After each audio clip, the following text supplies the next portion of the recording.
Þú varst að halda fyrirlestur daginn valdatíma Davíðs Oddssonar og það verður nú að segjast eins og að því eru stundum haldið fram og þú séu svolítið upptekinn af þeim valdatíma og Davíð Oddssoni sem stjórnmálamanni. Af hverju það? Já, fortíðin er nú eina paradísin sem enginn getur hrækið mann út úr. Þegar maður lifir í góðum minningum þá er engin ástæða til að reyna að taka þær frá manni eða ræna þeim af manni. Og ég verð að segja það að ég er stoltur af tímanum frá 1991 til 2004. Það sem tókst þá, það var að koma á stöðuleika í ríkisfjármálum og peningamálum, verðbólgan fór niður í það sem hún var í grannlöndunum. Við notuðum andvirði ríkisfyrirtækjanna til þess að greiða upp opinberar skuldir, þannig að við vorum nánast skuldlaus. Við eldum lífeyrissjóðina, þannig að lífeyrir á Íslandi, hann er býsna góður með ýmsar aðrar þjóðir, þó auðvitað sé alltaf hægt að gera betur.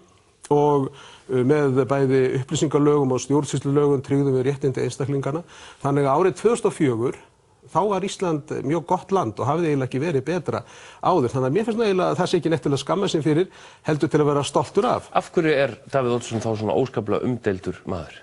Ég held að það sé út af því að hann eignaðist undir lokinu sínu stjórnmálaferli mjög öfluga og férsterka andstæðinga sem beittu afli sínu eins og gátu gegn honum. En það var dálítið gaman á þessum fundi.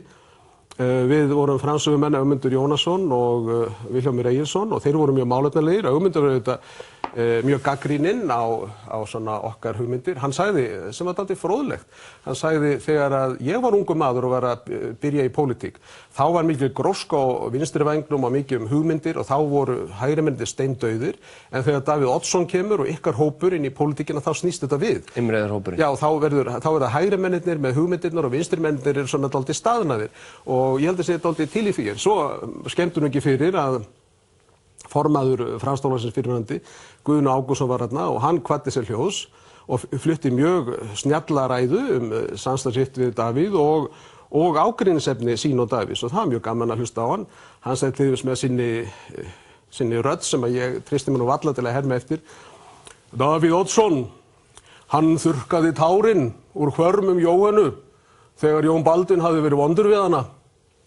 Engin maður var meiri vinur lítilmagnans sem forsætisráðherra en Davíð Oddsson. Og hann sagði nú ýmislegt fleira í þessum þætti, en hann velti fyrir sér til dæmis af hverju Davíð hefði horfið frá dreifðri eignaraðild af bönkunum, því að hann, Davíð, var hlynntur dreifðri eignaraðild en sumir aðrir ekki, töluðu kjölfestu, fjárfestu og svona. Og þetta er náttúrulega alltaf góð spurning hjá Guðna.